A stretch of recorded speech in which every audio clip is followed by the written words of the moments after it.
رحمۃ اللہ وبرکاتہ۔ الحمد للہ وسلام علی عبادہ الذین اصطفیٰ۔ اشہد ان لا الہ الا اللہ وحدہ لا شریک لہ واشہد ان محمدا عبدہ ورسولہ۔ اللہم صلی علی محمد وعلی آل محمد کما صلیت علی ابراہیم وعلی آل ابراہیم انک حمید مجید۔ اللہم بارک علی محمد وعلی آل محمد کما بارکت علی ابراہیم وعلی آل ابراہیم انک حمید مجید۔ آج حدیث نمبر 5 ہے۔ عن ابن عباس رضی اللہ عنہ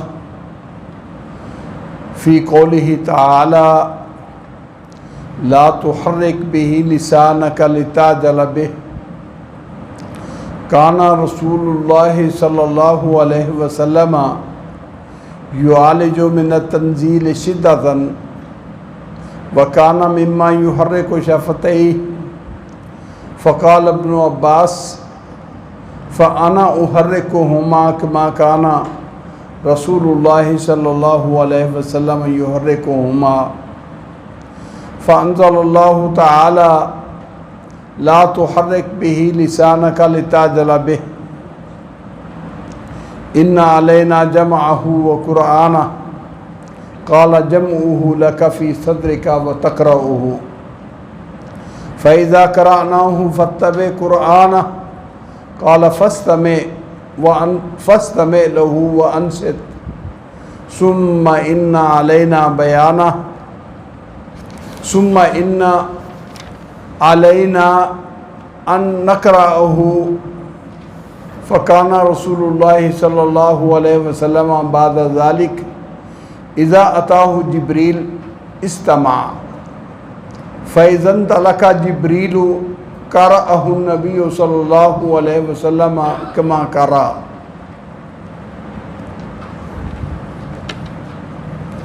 حضرت ابن عباس رضی اللہ تعالی عنہ بیان فرماتے ہیں، قرآن پاک کی اس آیت کی تفسیر کرتے ہوئے جو سورہ قیامہ میں ہے، لا تحرک بہ لسانک لتعجل بہ، اپنی زبان کو حرکت نہ دیں تاکہ جلدی کریں آپ اس کے ساتھ۔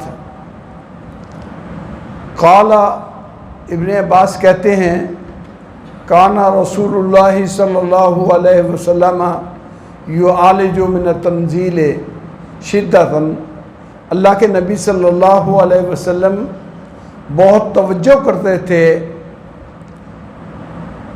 جو قرآن نازل ہونے والا ہوتا تھا سختی کے ساتھ۔ وَكَانَ مِمَّا يُحَرِّكُ شَفَتَيْهِ، اور تھے وہ اس وقت اپنے ہونٹوں کو حرکت دیتے، اپنے ہونٹوں کو متحرک کرتے۔ فقال ابن عباس، ابن عباس رضی اللہ تعالیٰ عنہما نے کہا فَأَنَا أُحَرِّكُهُمَا، میں اس طرح حرکت دیتا ہوں كَمَا كَانَ رسول اللہ صلی اللہ علیہ وسلم يُحَرِّكُ، جیسے نبی صلی اللہ علیہ وسلم اپنے پیارے ہونٹوں کو حرکت دیتے تھے۔ فَأَنزَلَ اللَّهُ تَعَالَى، تو اللہ تعالیٰ نے اس پر یہ حکم نازل کر دیا، لا تحرک بہ لسانک، نہ حرکت دیں اس قرآن کے ساتھ، اس وحی کے ساتھ اپنی زبان کو، لتعجل بہ، تاکہ آپ اس کو جلد جلد پڑھ لیں۔ ان علینا جمعہ و قرآنہ، بے شک ہمارے ذمے ہے اس قرآن کا اکٹھا کرنا اور آپ کو پڑھانا۔ جمع سے مراد کسی کتاب میں نہیں، جمعہ لک فی صدرک، جمع سے مراد ہے آپ کے قلب اطہر میں، سینہ مبارک میں قرآن کو اکٹھا کرنا۔ وَتَقْرَأُهُ، اور آپ اس قرآن پاک کو زبانی پڑھیں گے۔ فَإِذَا قَرَأْنَاهُ فَاتَّبِعْ قُرْآنَهُ، اور جب آپ کو ہم پڑھا دیں تو پھر اس پڑھانے کے پیچھے لگیں۔ قال، ابن عباس فرماتے ہیں پھر یہ حکم نازل ہوا فَاسْتَمِعْ لَهُ وَأَنصِتْ، وحی کو دھیان سے سنیے اور خاموش رہیے۔ ثُمَّ إِنَّ عَلَيْنَا بَيَانَهُ، پھر ہمارے اوپر ہی ہے اس قرآن کا بیان کر دینا۔ ثُمَّ إِنَّ عَلَيْنَا أَن نَقْرَأَهُ، پھر ہماری ذمہ داری ہے کہ آپ کی زبان پر اس طرح آپ کو پڑھا دیں۔ فَقَانَ رسول اللہ صلی اللہ علیہ وسلم بعد ذالک، اس کے بعد نبی اکرم صلی اللہ علیہ وسلم تھے اذا اتاہ جبریل استمع، جب جبریل تشریف لاتے تو آپ خاموشی سے سنتے اس کی بات۔ فَإِذَا انطَلَقَ جبریل، جب جبریل علیہ السلام چلے جاتے قرأہ النبی صلی اللہ علیہ وسلم کما قرأہ، تو اس کو نبی صلی اللہ علیہ وسلم بے عین ہی اسی طرح پڑھ لیتے جس طرح جبریل نے پڑھا ہوتا تھا۔ وحی کے آغاز کا تذکرہ ہو رہا ہے۔ پچھلے سبقوں میں آپ کی وحی کا تذکرہ تھا، اس میں یہ کیفیت جو حضرت ابن عباس نے بیان فرمائی ہے غور طلب ہے۔ حضرت ابن عباس رضی اللہ تعالی عنہ اگرچہ آپ کے چچا زاد بھائی ہیں لیکن عمر کے اعتبار سے بڑے چھوٹے ہیں، بلکہ جب آپ کو پہلی وحی اتری آئی ہے شاید ابن عباس اس وقت پیدا بھی نہیں ہوئے تھے۔ لیکن یہ حدیث ابن عباس کا بیان کرنا یہ ایسا نہیں ہے کہ بغیر کسی ربط کے محدثین نے یہ بیان کیا ہے کہ رسول اللہ صلی اللہ علیہ وسلم نے ابن عباس کو بیان کیا۔ ان سے سن کر یہ بعد میں ابن عباس رضی اللہ تعالی عنہ بیان کرتے ہیں، جیسے پیچھے حضرت عائشہ رضی اللہ تعالی عنہا کے بارے میں بیان کیا ہے۔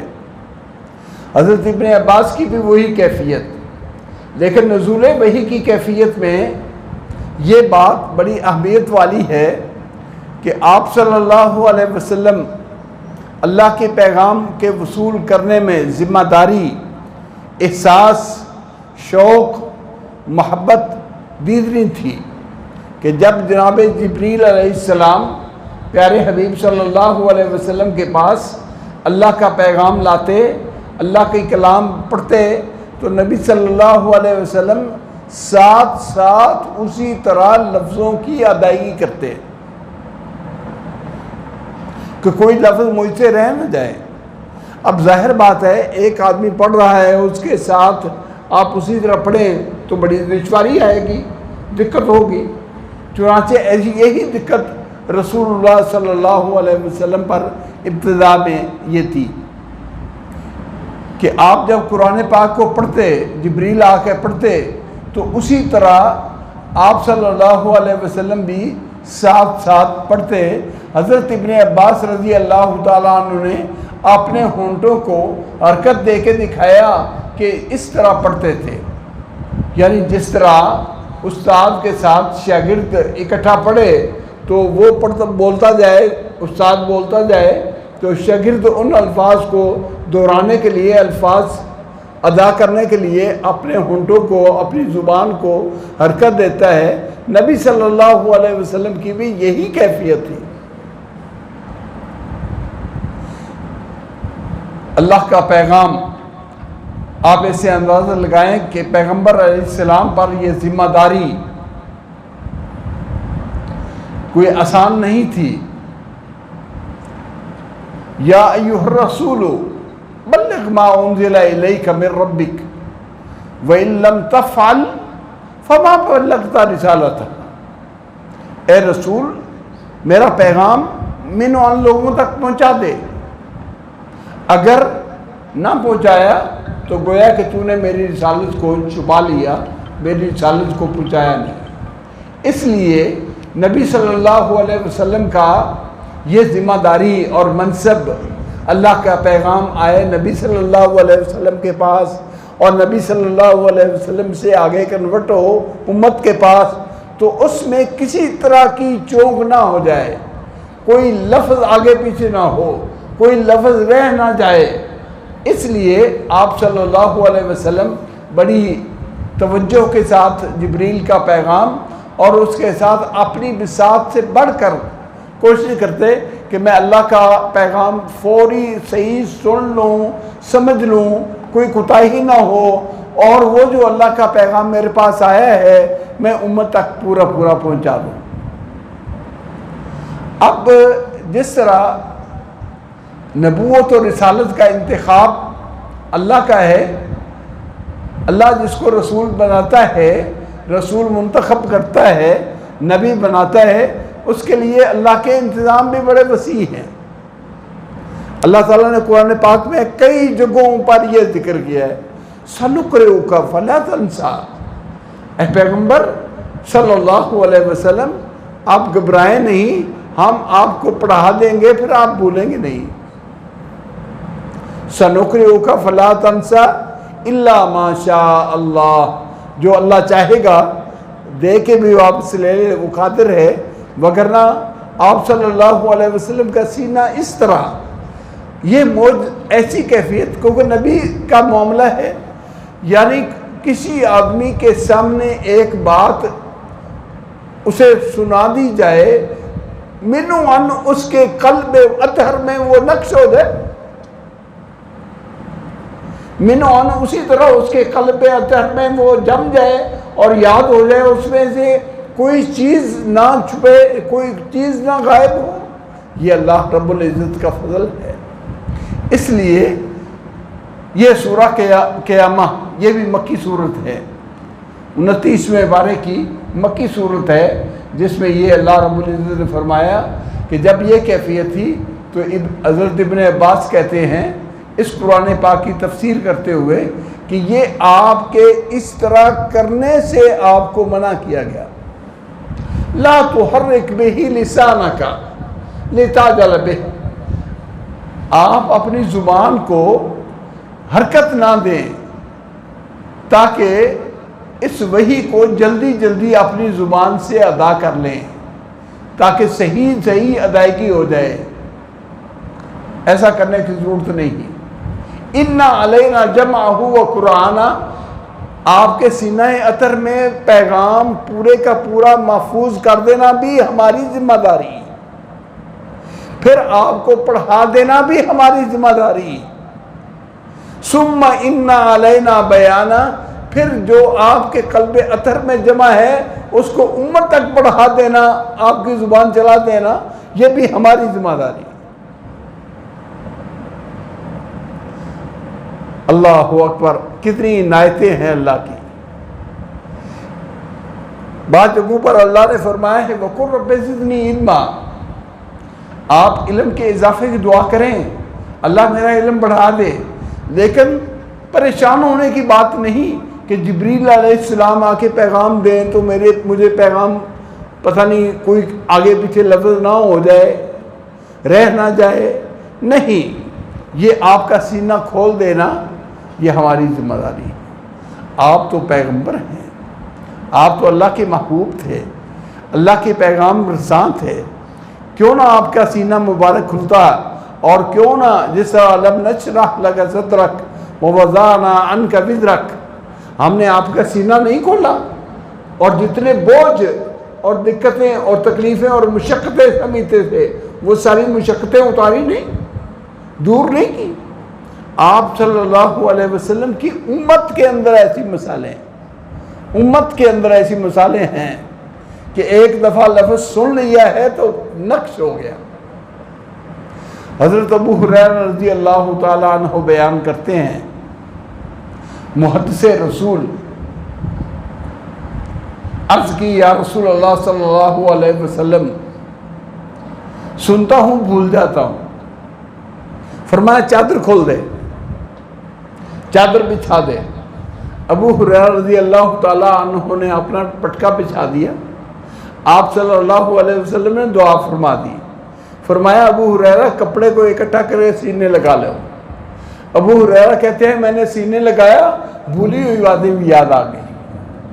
سبحان اللہ، ایک امتی کے بارے میں آپ کی دعا کی اگر یہ تاثیر ہے تو آپ کے اوپر اللہ کا کتنا فضل ہوگا، کتنی عنایت ہوگی۔ کیسے ممکن ہے کہ کوئی کلمہ آگے پیچھے ہو جائے اور رہ جائے، سبحان اللہ العظیم۔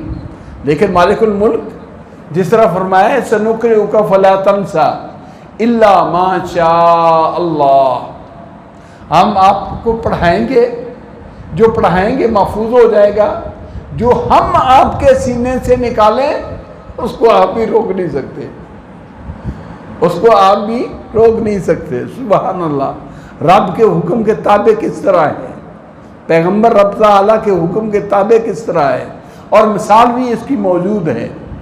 آپ صلی اللہ علیہ وسلم لیلۃ القدر جس میں قرآن کا نزول ہوا، پھر اس لیلۃ القدر کو آپ نے اعتکاف بیٹھتے ہوئے آنکھوں دیکھ بھی لیا،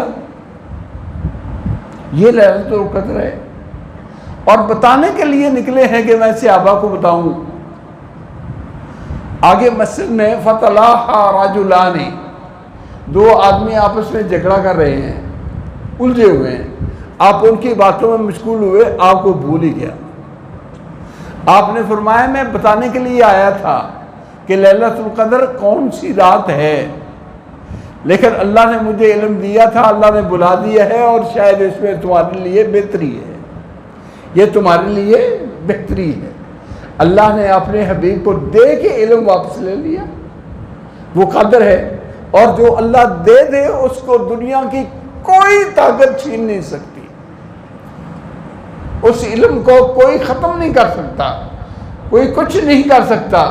نعوذ باللہ، یہ آوارہ قسم کے لوگ، جی یہ فلاں کے بارے میں آیتیں آئی تھیں، فلاں کے بارے میں قرآن اترا تھا اور وہ آپ نے بیان نہیں کیا، یا وہ نہیں ہے، قرآن نہیں ہے، میں نام نہیں لیتا، یہ مشہور باتیں ہیں۔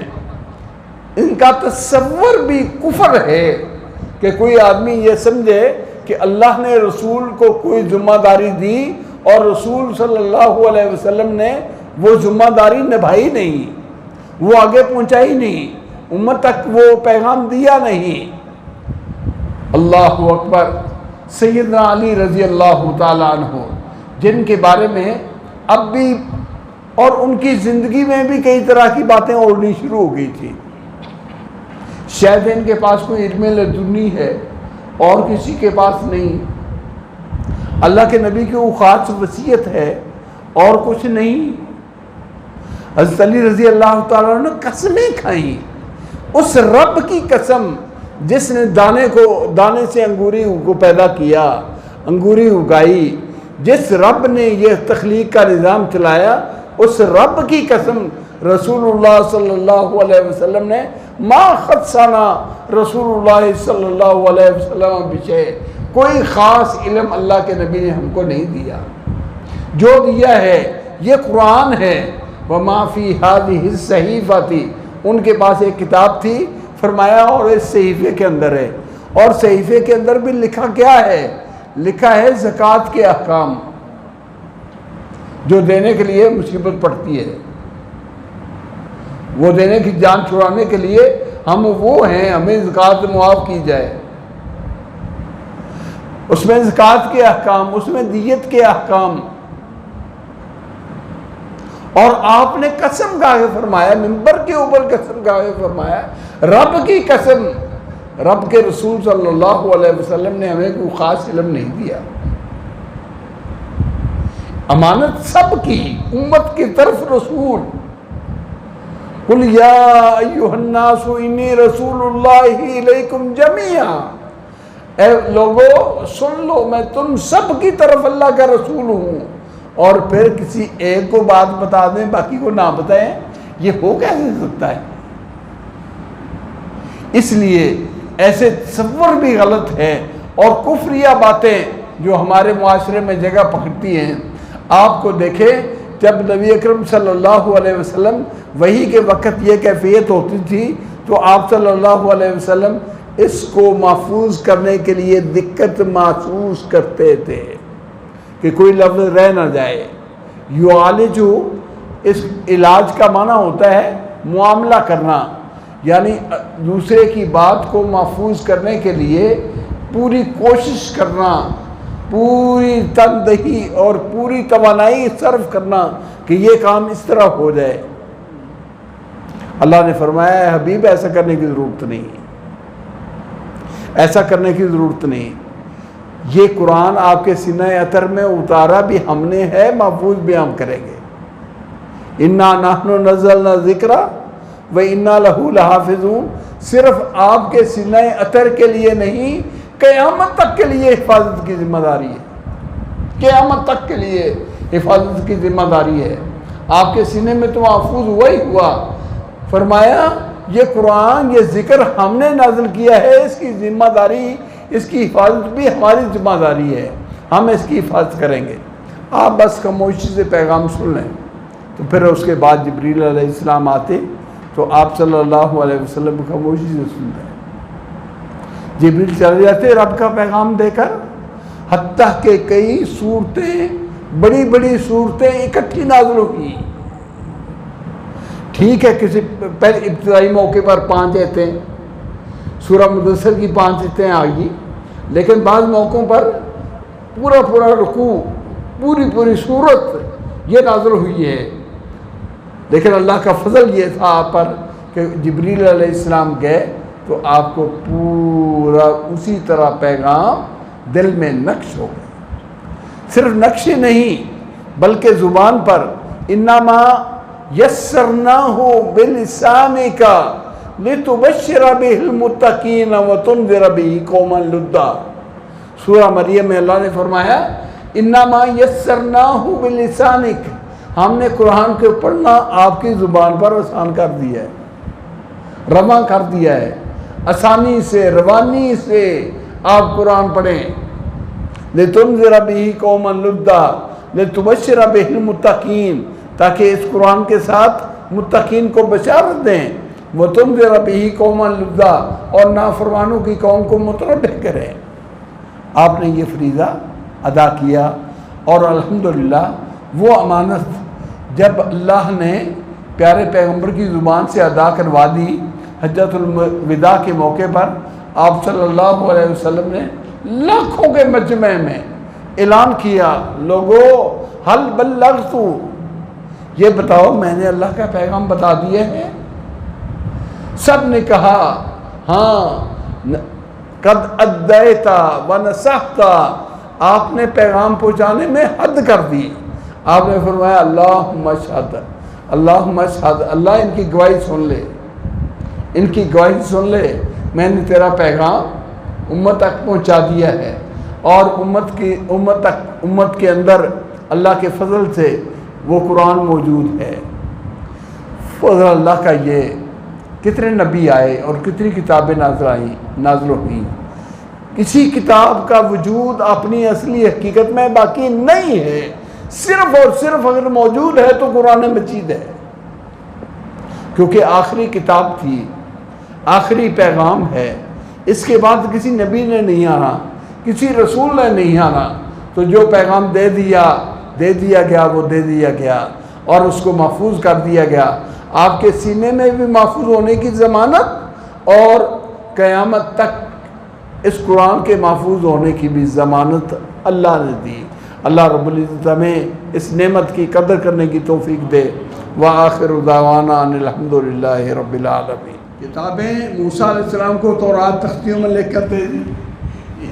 عیسیٰ علیہ السلام پر انجیل ویسے نازل ہوئی، لیکن ان کی نبوت اور رسالت دائمی اور ہمیشہ کے لیے نہیں تھی، اس لیے ان کے انتظام کے ہمیشہ کے لیے نہ کیے گئے. یعنی جس وقت کے لیے وہ کتاب بطور کی تھی اس وقت تک ان کے پاس رہی، اور وہ وقت ختم ہو گیا تو دوسرا پیغمبر آ گیا. دوسرے پیغمبر نے آ کے اس امت کی جو غلطیاں تھیں ان کی اصلاح کر دی. اب محمد صلی اللہ علیہ وسلم آخری پیغمبر ہیں جن کے بعد نبوت کا تصور بھی نہیں، تو پھر اس لیے وہ دین اور وہ شریعت اگر محفوظ نہ ہوتی تو پھر اس کی اصلاح کون کرتا؟ اس لیے قرآن بھی محفوظ ہے اور حدیث نبوی بھی محفوظ ہے، الحمدللہ علی ذالک۔ یہ اللہ کی نعمت ہماری قیامت تک کے بعد، قیامت تک یہ موجود ہے۔ یہ کون سا ہماری حدیث ہے؟ یہ تمام انبیاء جو کتب آئی ہے وہ امی سے نہیں، امی ہونا ان کا ضروری نہیں، ضروری نہیں کہ وہ امی تھے۔ جن کے بارے میں اللہ نے امی ہونے کا ذکر کیا ہے ہم اتنا ذکر کریں گے۔ اور یاد رکھو ایک غیبی چیز کے بارے میں ایسا کوئی وصف اپنی طرف سے اٹیچ کرنا ہی نہیں ہے، بس ان کے بارے میں اتنا جتنا آیا ہے، نہیں آیا خاموش۔ اللہ نے امی ہمارے پیغمبر صلی اللہ علیہ وسلم کی صفت قرار دی ہے قرآن پاک میں، نبی امی یجدونہ مکتوبا عندہم فی التوراۃ والانجیل، ہمارے نبی امی تھے۔ ہم امت امیہ ہیں، لیکن کسی اور کے بارے میں جب تک ثابت نہ ہو، دلیل نہ مل جائے، اپنی طرف سے کوئی بات نہیں کریں گے۔